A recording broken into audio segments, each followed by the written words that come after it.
Lakay. Ayan, naghihilot na naman si Kasipag. Hinihilot niya yung pako habang nagwo-worship. Ayan, nalakay, humarap na si Kasipag. Yan o, hinihilot talaga yung pako. Tagal kasi hindi nahihilot yung pako, kaya namaga.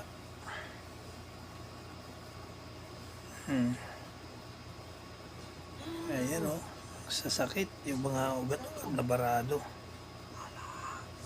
Siguro sa pagtatrabaho rin.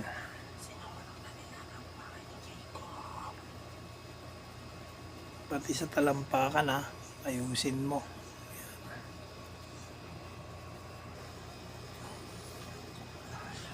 Sana yung mga hindi pa nag-subscribe, mag-subscribe na. Tulungan nyo kami ni Kasipag na umangat ang aming views at subscriber. Paki-share na rin yung mga video namin ni Kasipag. Share and follow. Yung mga hindi pa nagpa-follow, mag-follow na rin. Pag umabot kami ng 100k views, mayroon kaming sorpresa para sa inyo ni Kasipag. Kaya tulungan nyo kami. Salamat sa inyo mga kapatid. Ayan, naghihilot na si Kasipag. Si Kasipag po ay isang special child. Nakikita yung itsura niya, para hindi siya special child. Pero masipag yung batang yan. Lahat ng gawaing bahay alam niya. Kaya tulungan nyo kami na umangat yung views namin, tsaka yung subscriber namin. Kayong mga subscribers, tsaka yung mga viewers namin, magandang gabi sa inyo lahat. Tsaka yung mga basher namin, magandang gabi din sa inyo. Yung mga basher namin, Diyos nang bahala sa inyo. Tapos yung mga followers namin, pagpalain kayo ng Panginoong Diyos.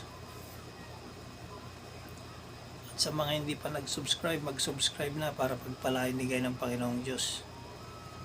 Basta lagi niyong tandaan, una pa rin sa lahat ang Panginoong Diyos. Huwag niyong kalilimutan na may Diyos tayong tumitingin sa atin na umantabay. Pangalawa lang ang magulang natin. Sila yung gumagabay sa atin. Binigay sila ng Diyos sa atin para gabayan tayo. Kaya maraming salamat sa lahat ng mga followers ko at saka sa mga subscriber ko pa kung hindi pa nag-subscribe. Tsaka yung mga basher ko, mag-ingat-ingat din kayo. Ang Diyos lang bahala sa inyo.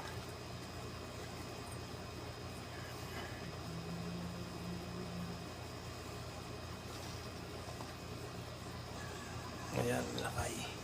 Sa kabilang paa naman ang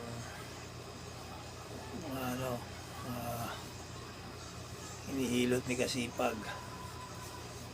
Tingnan mo, kanina pa naghihilot yan. Sipag talaga.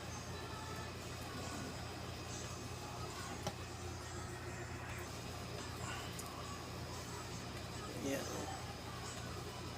Sa kabilang paa na ang hinihilot ni Kasipag.